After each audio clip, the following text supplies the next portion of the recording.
مولانا بدر عالم رنگ کے کالے تھے میری طرح، جیسے بلوچ لوگ ہوتے ہیں، مہاجروں میں اردو طبقے میں، وہ بھی اردو بولنے والا تھا، رنگ کا کالا تھا،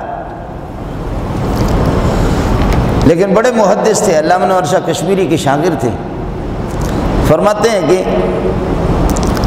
ادھر میں بیٹھا ہوا قرآن کی تلاوت کر رہا تھا اور ایک بدو آ گیا، اونٹ چرانے والا عرب، مسجد نبوی میں۔ جیسے میں قرآن کی تلاوت سے فارغ ہو گیا، کہنے لگے شیخ ایو الشیخ اسمکم الکریم، مولوی صاحب آپ کا نام کیا ہے؟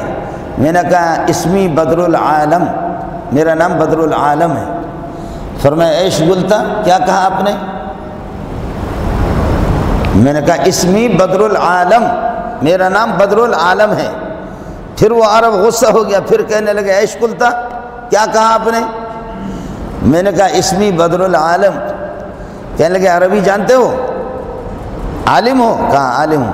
کہا بدر العالم کا معنی کیا ہے؟ تو میں نے کہا بدر العالم کا معنی 14ویں کا چاند، پوری دنیا کی کائنات کی 14ویں کا چاند۔ تو کہنے لگے وہ کالو خان اپنی شکل دیکھ لے، تو دنیا کی 14ویں کا چاند ہے؟ 14ویں کا چاند تو آمینہ کا لال ہے جو یہاں آرام فرما رہے۔ نبی کے مزار کی طرف اشارہ کر دی۔